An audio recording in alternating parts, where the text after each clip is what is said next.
5월 26일에서 6월 1일 충실하고 의로우며 지혜로운 청지기, 교리와 성약 50일에서 57편, 1830년대의 교회 회원들에게 성도들을 집합시키고 시온성을 건설하는 것은 영적인 일인 동시에 현세적인 일이었다. 왜냐하면 그 일에는 해결해야 할 현실적인 사안이 많았기 때문이다. 어떤 이는 성도들이 정착할 토지를 매입해야 했고, 어떤 이는 여러 책과 간행물을 출판해야 했으며, 어떤 이는 시온에 있는 사람들에게 재화를 제공할 상점을 운영해야 했다. 주님께서는 교리와 성약 50일에서 57편에 기록된 계시에서 이러한 일을 다룰 이들을 지명하시고 그들에게 지침을 주셨다. 시온에는 이러한 분야의 실질적인 기술이 필요하다. 그러나 우리는 이 계시들을 통해 주님께서는 성도들이 시온 백성, 즉 당신의 백성이 되기에 영적으로 합당해지기를 바라신다는 점 또한 알 수 있다. 주님은 우리 한 명 한 명에게 충실하고 의로우며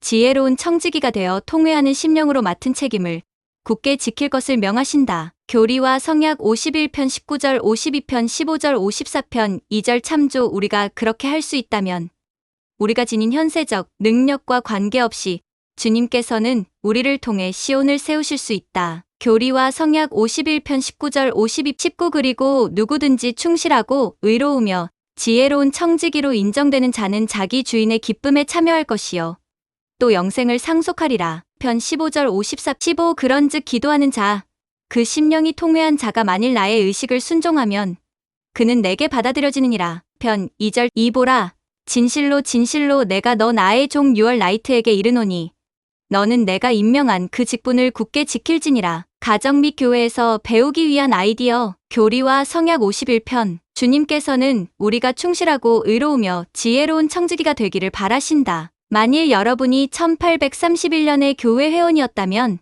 감독을 통해 재산을 교회에 양도함으로써 헌납의 법에 따라 살라는 권고를 받았을 것이다. 그러면 대부분의 경우에 감독은 여러분이 기부한 만큼을 때로는 잉여분을 얹어 돌려줄 것이다. 하지만 그것은 이제 여러분의 소유가 아니며 여러분은 그에 대해 청지기 직분을 지니게 될 것이다. 절차는 다르지만 오늘날에도 그러한 원리는 여전히 주님의 사업에서 필수적이다. 51편을 읽으면서 하나님께서 여러분에게 맡기신 것들에 대해 생각해본다. 청지기 19절과 헌납 5절이라는 말을 통해 하나님께서 여러분에게 무엇을 기대하심을 알 수 있는가? 19 그리고 누구든지 충실하고 의로우며 지혜로운 청지기로 인정되는 자는 자기 주인의 기쁨에 참여할 것이요 또 영생을 상속하리라. 5 그리고 만일 그가 범법하여 교회에 속함이 합당한 줄로 여겨지지 아니하면 그는 나의 교회의 가난한 자와 궁핍한 자를 위하여 자신이 감독에게 헌납한 그 몫을 요구할 권리가 없으리니 그러므로 그는 그 예물을 보유하지 못할 것이요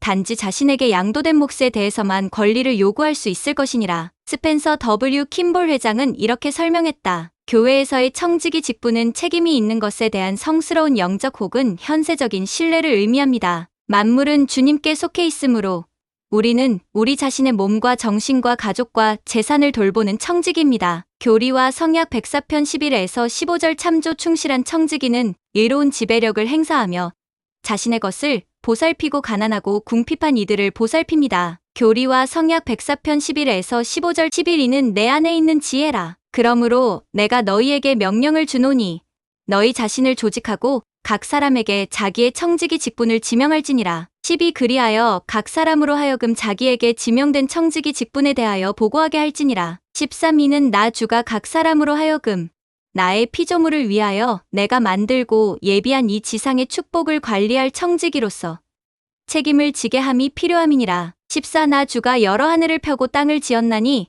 바로 내 손으로 한 일이라. 그 가운데 있는 만물이 나의 것이니라. 15 그리고 나의 성도를 부양함이 나의 목적이니 이는 만물이 나의 것임이라. 복지사업 실천의 복음, 성도의 벗, 1978년 2월호, 117쪽. 또한 복음 자료실에서 The Law of Consecration, 헌납의 법 동영상을 참조한다. Steve, one of my favorite of the church's teachings is the law of consecration.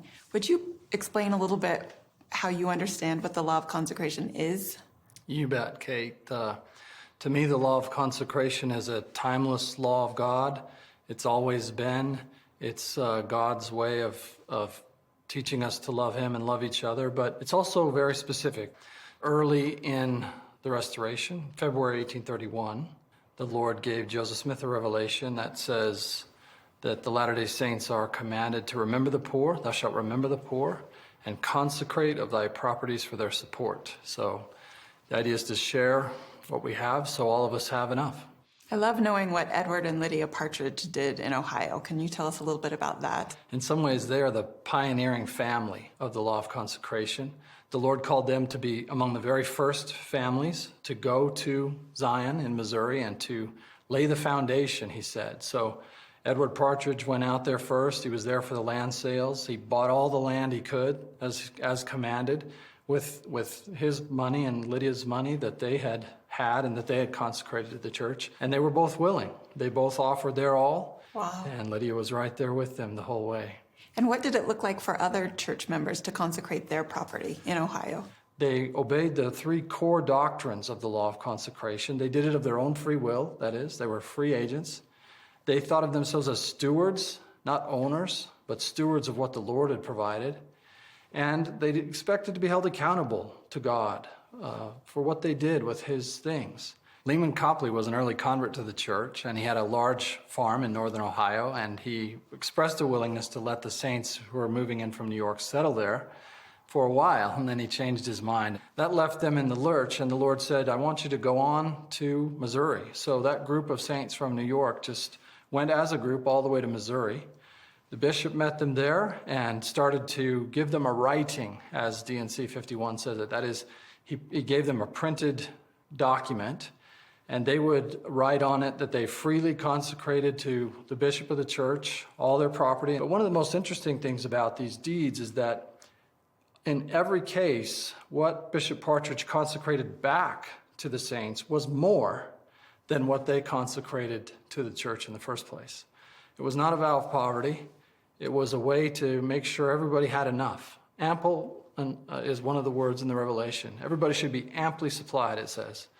And there is enough and to spare, the Lord says in section 104. We often say those early saints, boy, they couldn't live it. But to me, the evidence is just the opposite. They were remarkable. They were remarkable in their faithfulness, giving up a lot, making great sacrifices. I've always thought of the welfare program as being an important part of the law of consecration too. People devoting their time, working on welfare farms and devoting materials, taking their goods to Deseret Industries instead of having yard sales and keeping the profits. Yes, that's a great example of how the principles of consecration are alive and well. They're still with us. So I've heard some people say that the law of tithing replaced the law of consecration in church history. That's a common saying, but it's not really very accurate. It's much more accurate to say that tithing is a part of consecration, not instead of consecration. The law of consecration was given to relieve poverty and suffering.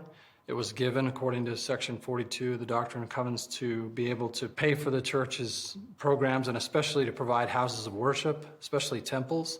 All that as means to an end, the Revelation says, of the salvation of my people.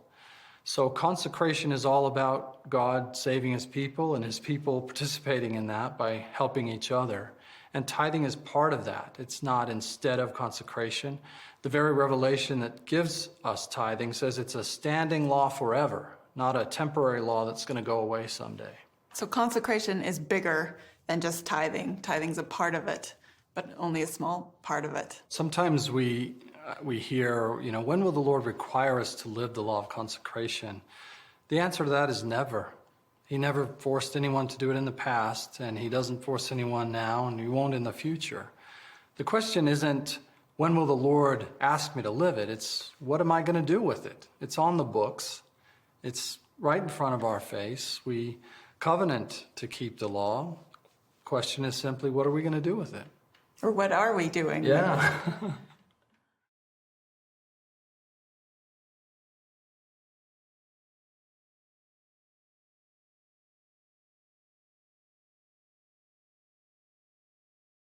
교리와 성약 52편 9에서 11절, 22에서 27절, 9 그리고 그들은 그곳에서부터 도중에 말씀을 전파하면서 여행하되 선지자들과 사도들이 기록한 것과 신앙의 기도를 통하여 보혜사께서 가르쳐 주시는 것 외에는 다른 아무것도 전하지 말지어다. 10 그들은 둘씩 짝을 지어가고 이같이 가는 도중에 회중이 있는 곳이면 어디서나 전도하며 물로 친례를 베풀고 물가에서 안수할지어다. 10일 대저 이같이 주가 말하노라. 나는 나의 일을 의 안에서 단축시키리니 이는 심판을 내보내어 이길 그날이 오미니라. 22 그리고 또 진실로 내가 너희에게 이르노니 나의 종 토머스 비 마쉬와 나의 종 에즈라 테이어도 또한 여행을 떠나서 도중에 말씀을 전파하면서 이 같은 땅으로 갈지어다. 23 그리고 또 나의 종 아이잭 몰리와 나의 종 에즈라 부스도 여행을 떠나서 역시 도중에 말씀을 전파하면서 이 같은 땅으로 갈지어다. 24 그리고 또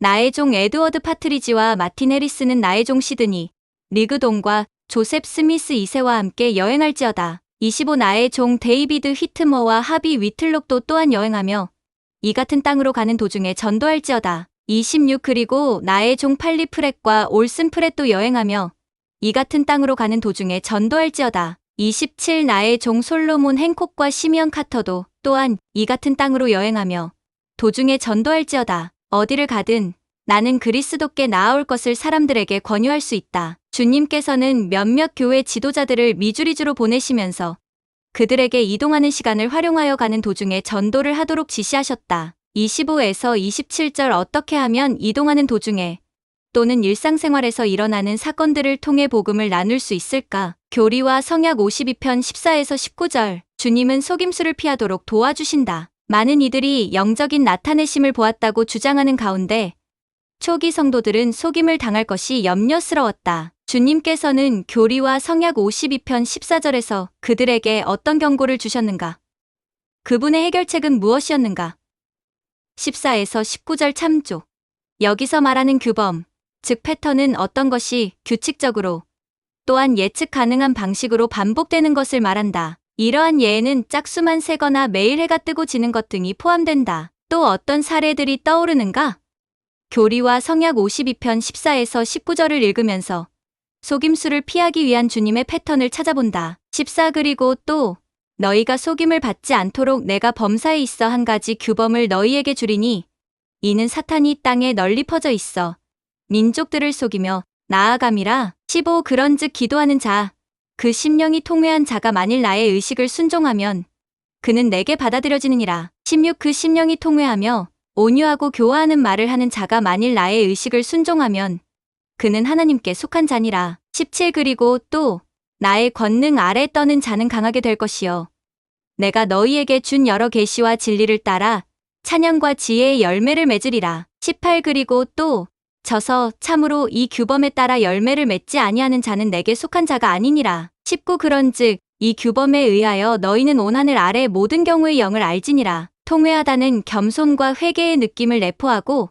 온유하다는 온화함과 자제력을 나타내며 교화하다는 가르치거나 개선하거나 세운다는 의미임을 유의하면 도움이 될 것이다. 왜 주님의 패턴에는 순종만이 아니라 이러한 특성들도 포함된다고 생각하는가? 속임수를 피하고자 할 때 이 패턴을 어떻게 적용할 수 있을까? 어려운 단어의 뜻을 정의한다. 복음 자료실 앱에서 알고 싶은 단어를 터치한 채로 잠시 기다리면 나타나는 메뉴에서 정의를 선택한다. 그러면 그 단어의 정의를 보여주는 화면으로 넘어갈 것이다. 낯선 단어나 익숙해 보이지만 더 잘 이해하고 싶은 단어가 있다면 이 방법을 시도한다. 우리 시대에 나타나는 속임수의 예로는 어떤 것들이 있을까? 속고 있다는 것을 어떻게 알 수 있을까? 예를 들어 영화, 음악, 소셜 미디어와 관련하여 여러분이 하는 선택들을 청소년의 힘을 위하여 선택을 위한 안내서 16에서 21쪽 하나님의 빛 가운데서 행하십시오에 언급된 표준에 비추어 평가해본다. 또한 다음 자료들을 참조한다. 게리 이 스티븐슨, 나를 속이지 말라.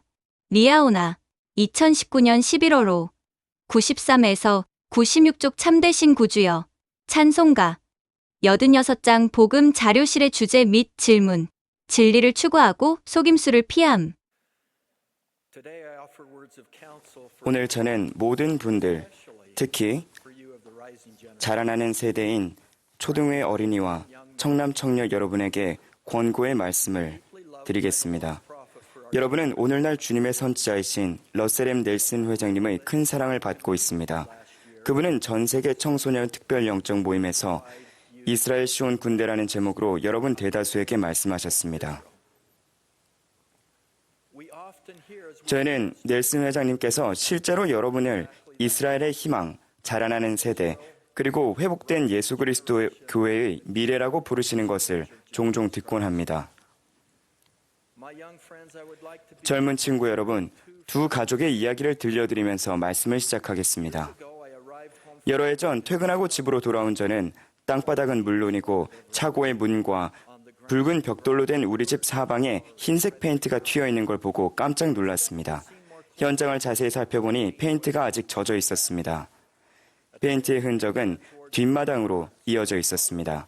그래서 뒷마당을 가보니 5살 난 아들이 손에 페인트 붓을 들고 우리가 키우던 개를 뒤쫓고 있었습니다. 멋진 검정색 리트리버의 몸은 반이나 하얗게 되어 있었습니다. 뭐 하고 있니? 저는 감정이 드러난 목소리로 물었습니다. 아들은 멈춰서 저와 개와 흰색 페인트가 뚝뚝 떨어지는 붓을 차례로 바라보더니 이렇게 말했습니다. 얘가 영화에 나오는 점박이 개들처럼 보였으면 좋겠어요. 101마리 달마시안처럼요.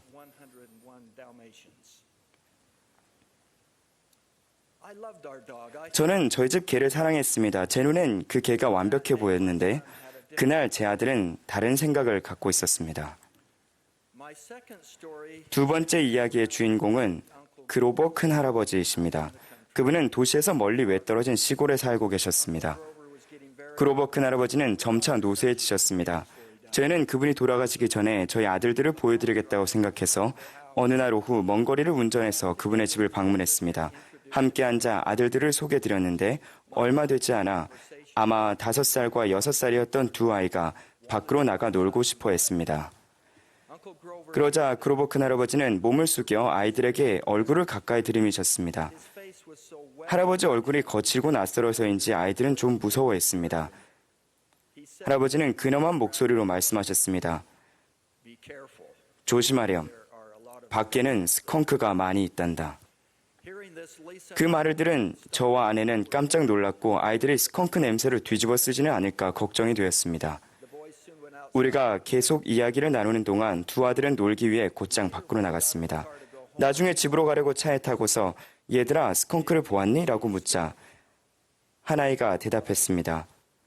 아니요, 스컹크는 못 봤는데 등 쪽에 흰 줄무늬가 있는 검정색 새끼 고양이는 봤어요.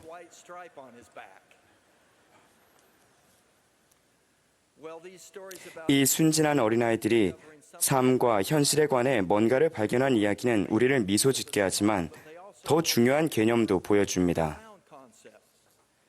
첫 번째 이야기에서 제 어린 아들에게는 이미 멋진 개가 있었지만 페인트 한 통과 붓을 들고는 자신만의 상상 속 애완견의 모습을 만들어내려 했습니다.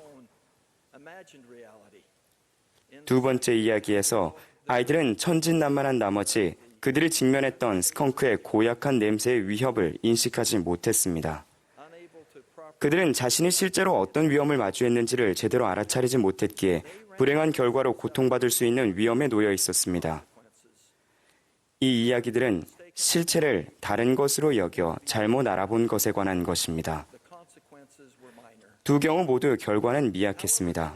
그러나 오늘날 많은 이들이 더 큰 결과를 불러올 수 있는 일에서 이와 똑같은 문제로 고심하고 있습니다. 그들은 현상을 있는 그대로 보지 못하거나 있는 그대로의 진실이 마음에 들지 않는다 하여 이를 바꾸려 합니다.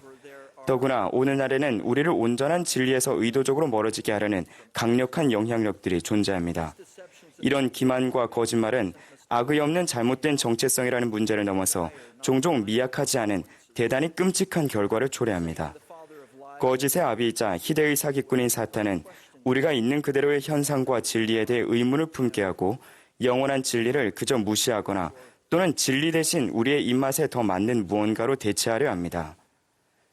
그는 하나님의 성도들과 전쟁을 일으켰으며 천년에 걸쳐 하나님의 자녀들이 선을 악한 것으로 악을 선한 것으로 믿게 설득하는 능력을 계획하고 실행에 옮겼습니다. 그는 스컹크가 그저 새끼 고양이일 뿐이라거나 페인트 칠로 리트리버를 달마시안으로 바꿀 수 있다고 인간을 설득하는 것에서 자기 명성을 얻었습니다. 이제 경전에서 바로 이 원리의 예를 살펴보겠습니다. 주님의 선지자 모세는 이와 같은 문제를 몸소 겪게 되었습니다. 모세는 심히 높은 산에 이끌려 올라갔으며 그는 얼굴을 마주하여 하나님을 보았고 그와 대화하였습니다. 하나님께서는 모세에게 그분의 영원한 정체성에 관해 가르치셨습니다. 모세는 필멸의 상태이며 불완전했지만 하나님께서는 모세가 나의 독생자를 닮았나니 나의 독생자는 구원자라라고 가르치셨습니다. 이 영광스러운 시연에서 모세는 하나님을 보았고 자기 자신에 대한 중요한 사실을 배웠습니다. 비록 필멸의 상태이지만 그는 하나님의 아들이라는 것이었습니다.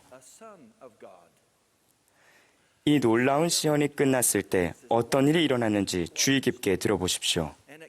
그리고 이렇게 되었나니 사탄이 와서 그를 유혹하여 이르되 사람의 아들 모세야 나를 경배하라. 모세는 용감하게 반문했습니다. 너는 누구냐? 보라 나는 하나님의 아들이요 그의 독생자를 닮은 자니 내 영광이 어디 있기에 내가 너를 경배해야 하리요. 다시 말해 모세는 이렇게 말한 것입니다. 너는 나를 속일 수 없도다. 왜냐하면 나는 내가 누구인지 알고 있기 때문이라. 나는 하나님의 형상대로 창조됐고 너에게는 그분의 빛과 영광이 없도다. 그런데 왜 내가 너를 경배하거나 너희 속임수에 빠져야 하느냐. 이제 모세가 더 나아가 어떻게 대응했는지를 주의를 기울여 보십시오. 그는 분명히 말했습니다. 사탄아 이곳에서 물러가라. 나를 속이지 말라. 모세가 보여준 대적의 유혹에 맞선 강력한 대응에서 우리는 많은 것을 배울 수 있습니다. 여러분이 유혹을 받는다고 느낄 때 같은 방법으로 대응하도록 권유드립니다. 영혼의 적에게 이렇게 명령하십시오. 물러가라. 너에게는 영광이 없어. 나를 유혹하거나 내게 거짓말하려 하지 마. 난 내가 누구인지 알고 있어. 난 하나님의 자녀야. 그리고 나는 항상 나의 하나님께 도움을 구할 거야. 그러나 대적은 우리를 속이고 낙담시키려는 그의 파괴적인 동기를 쉽게 포기하지 않습니다. 그는 분명히 모세를 포기하지 않았으며 대신 모세가 자신이 누구인지를 영원히 잊게 하고자 했습니다. 마치 한바탕 유치하게 성질을 부리는 것처럼 사탄은 큰 소리를 지르며 땅에서 고함치며 명하여 이르기를 내가 독생자니 나를 경배하라 라고 말하였습니다. 되짚어 살펴보겠습니다. 그가 뭐라고 말했는지 들으셨습니까? 내가 독생자니 나를 경배하라. 저 희대의 사기꾼은 사실상 이렇게 말한 것입니다. 걱정하지 마. 나는 너를 해치지 않을 거야. 난 스컹크가 아니라 단지 악의 없는 흰 줄무늬 검정 고양이일 뿐이야. 그때 모세는 하나님을 불러 그분의 신성한 힘을 얻었습니다. 사탄은 떨기 시작했고 땅이 흔들렸으나 모세는 굴복하지 않았습니다. 그의 음성은 확고하고 분명했습니다. 사탄아 내게서 떠나가라. 그는 이렇게 선포했습니다. 이 한 하나님만을 내가 경배할 것이미니 이는 영광의 하나님이시니라. 마침내 그가 모세의 면전에서 떠났습니다. 주님께서 나타나 순종한 모세를 축복하신 후 이렇게 말씀하셨습니다. 모세야 너는 복이 있도다. 이는 내가 많은 물보다 더 강하게 될 것이미니 나는 참으로 내 생의 끝까지 너와 함께하리라. 모세가 사탄에 저항한 일은 우리 각자가 어떤 삶을 살아가든지 간에 생생하고 깨우침을 주는 본보기가 됩니다. 그것은 그가 여러분을 속이려고 할 때 어떻게 해야 할지를 알도록 여러분에게 개인적으로 주는 강력한 메시지입니다. 모세처럼 여러분도 하늘의 도움이라는 은사를 축복받았습니다. 모세가 그랬듯 어떻게 여러분도 이 하늘의 도움을 얻고 속임수나 유혹에 굴하지 않을 수 있겠습니까? 이 경륜의 시대에 주님께서는 신성한 도움을 얻는 확실한 출처를 직접 재확인해 주셨습니다. 그런즉 땅의 주민들에게 임할 재앙을 알고 있는 나 주는 나의 종 조셉 스미스 2세를 불러 하늘에서 그에게 말하였고 그에게 명하였느니라. 더 쉽게 표현하자면 주님께서는 시작부터 끝을 아시기에 우리 시대만이 겪는 독특한 어려움도 알고 계신 겁니다. 그래서 그분은 우리가 어려움과 유혹에 저항하는 방법을 마련해 주셨습니다. 그 어려움과 유혹의 대부분은 대적과 그의 공격으로 인한 직접적인 결과에서 초래됩니다. 방법은 간단합니다. 하나님은 그분의 종들을 통해 그분의 자녀인 우리에게 말씀하고 계명을 주십니다. 우리는 방금 인용드린 청구를 이렇게 바꾸어 볼 수 있습니다. 나 주는 나의 종 러셀 넬슨 회장을 불러 하늘에서 그에게 말하였고 그에게 명하였노라. 정말 영광스러운 진리이지 않습니까? 저는 엄숙하게 간증드립니다. 주님께서는 첫 번째 시연을 시작으로 조셉 스미스에게 실제로 말씀하셨고 그분은 또한 우리 시대의 넬슨 회장님에게도 말씀하십니다. 하나님께서 과거의 선지자들과 교통하셨으며 이 생에서는 행복으로 다음 생에서는 영광으로 그분의 자녀들을 이끌도록 마련된 계명들을 그 선지자들에게 주셨음을 간증드립니다. 하나님께서는 오늘날 계속해서 우리의 살아계신 선지자에게 명하십니다. 그런 예는 차고 넘칩니다. 더욱 가정이 중심이 되고 교회가 뒷받침하는 복음학습, 가정복음과 방문교육을 대체한 성역, 성전의 절차와 의식에 대한 조정사항들, 새로운 어린이와 청소년 프로그램에 이르기까지 말입니다. 저는 사랑이 많으신 하나님 아버지와 그분의 아들 예수 그리스도의 선하심과 연민에 놀라곤 합니다. 그분들은 지상에 다시 구주의 교회를 회복하고 우리 시대의 선지자를 부르셨습니다. 예수 그리스도의 복음의 회복은 이 시대의 고통하는 때가 낳는 악한 영향력을 없애줍니다.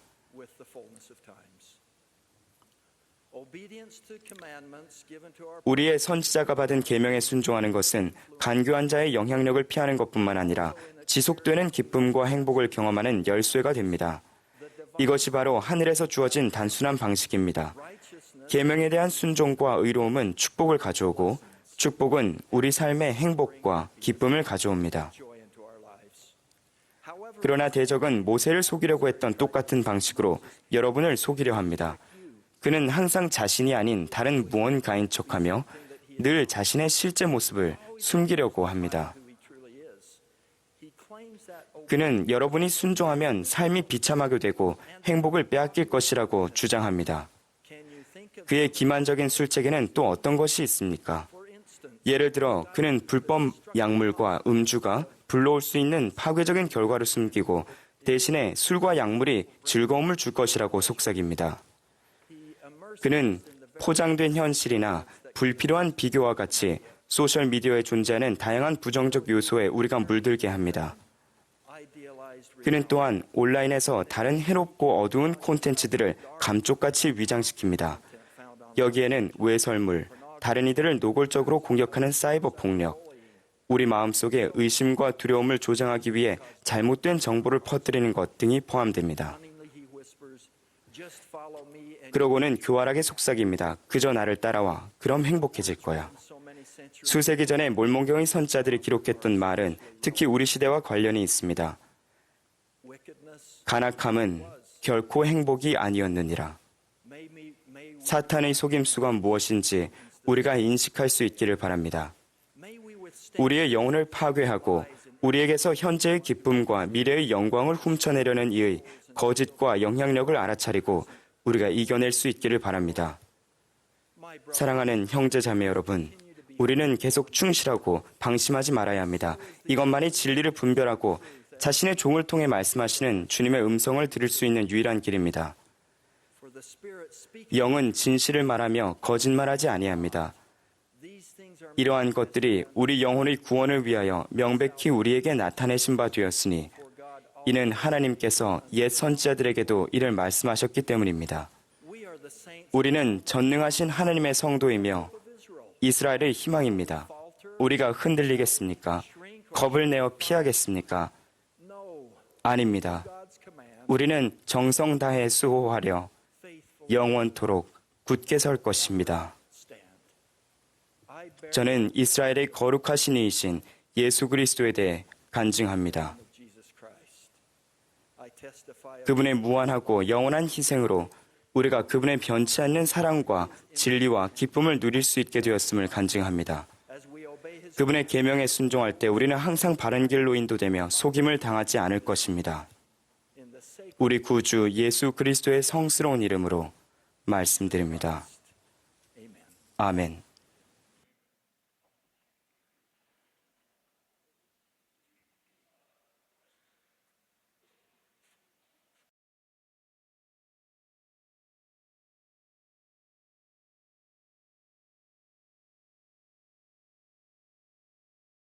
교리와 성약 54편, 제54편, 1831년 6월 오하이오 주 커틀랜드에서 선지자 조셉 스미스를 통하여 뉴얼 라이트에게 주신 계시교 회사 1권 180에서 181페이지. 오하이오 주 톰슨에 있는 지부의 교회 회원들이 재산 헌납에 관한 문제로 분열되어 있었다. 이기심과 탐욕이 나타났고 레먼 코플리는 자기의 큰 농장을 뉴욕주 콜스빌에서 도착하는 성도를 위하여 기업의 장소로 헌납하기로 한 약속을 깨뜨렸다. 에즈라 테이어도 논쟁에 휘말렸다. 그 결과 뉴얼 나이트 톰슨에 있는 지부의 지부장과 다른 장로들이 선지자에게 와서 어떻게 대처해야 할지 물었다. 선지자는 주께 물었고 이 계시를 받았다이 일의 연속이 되는 제56편 참조 1에서 6 성도는 자비를 얻기 위하여 복음 성약을 지켜야만 함. 7에서 10 그들은 환난 중에 인내해야 함. 1 보라.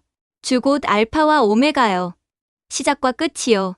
참으로 세상의 죄를 위하여 십자가에 못 박힌 자가 이같이 이르노라. 2 보라. 진실로 진실로 내가 너 나의 종 뉴얼 라이트에게 이르노니 너는 내가 임명한 그 직분을 굳게 지킬지니라. 3 그리고 만일 내 형제들이 그들의 원수에게서 벗어나기를 원하면 그들은 자기의 모든 죄를 회개하고 내 앞에서 진실로 겸손하며 통회할지어다. 4 그리고 그들이 내게 맺은 성약이 깨뜨려졌으므로 그것은 무효이며 아무런 효력이 없게 되었느니라. 5 그리고 이 죄를 범하게 한 자에게 화 있나니 이는 그가 깊은 바다에 빠뜨려지는 것이 그에게 더 나았을 것임이니라. 6 그러나 성약을 지키고 계명을 준행한 자들은 복이 있나니 이는 그들이 자비를 얻을 것임이니라. 7 그런즉 이제 가서 이 땅에서 피신하라. 염려컨대 너희 원수가 너희에게 임할까 하노라. 너희 여행을 떠나라. 또 너희가 원하는 자를 지명하여 너희 지도자로 삼고 너희를 위하여 돈을 지불하게 하라. 8 그리고 이같이 너희는 서쪽 지역으로 여행을 떠나 미주리 땅으로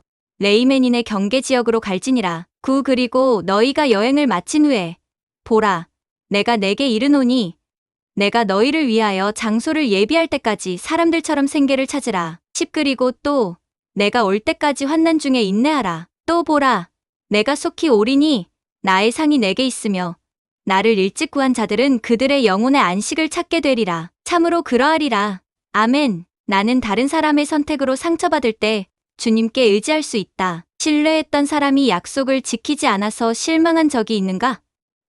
뉴욕주 콜스빌을 떠나 오하이오주 레먼 코플리의 땅에 정착하기로 했던 성도들도 그런 일을 겪었다. 이 사건에 대해 알아보려면 54편 머리말을 읽어본다. 또한 성도들 제1권 125에서 128쪽 교회의 감독 계시를 받은 배경 참조 콜스빌 성도들 중에 여러분의 친구가 있었다면 54편에서 어떤 권고를 나눠줄 수 있겠는가? 레먼 코플리의 농장 교리와 성약 56편 14에서 20절 14 보라 이같이 주가 나의 백성에게 이르노라 너희는 해야 할 일과 회개해야 할 일이 많나니 이는 보라 너희가 너희 자신의 길로 스스로 권고하기를 구함으로 너희의 죄가 내게 상달하였고 용서받지 못함이니라. 15 그리고 너희 마음은 만족을 얻지 못하는도다. 그리고 너희는 진리를 순종하지 아니하고 오히려 불의를 기뻐하는도다. 16 가난한 자에게 자기 재물을 주려 하지 아니하는 너희 부자들에게 화 있도다. 이는 너희의 부가 너희의 영혼을 썩게 할 것임이라. 그리고 이것이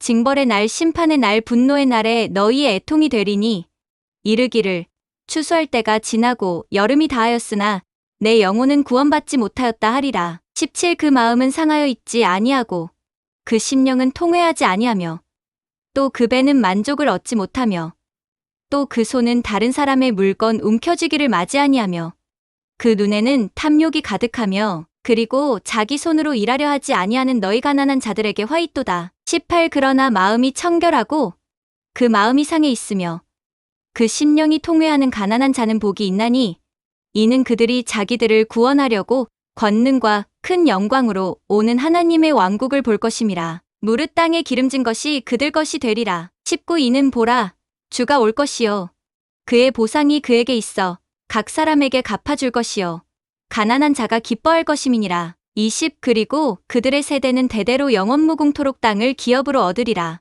이제 나는 너희에게 말하기를 마치노라. 참으로 그러하도다. 아멘. 마음이 청결한 자는 복이 있나니 이 구절에서 주님께서는 부유한 자와 가난한 자 모두를 향해 말씀하셨다. 주님께서 이 두 부류의 사람들에게 주신 권고를 비교하면 흥미로울 것이다. 여러분은 이 선고의 어느 부분이 자신과 연결된다고 느끼는가?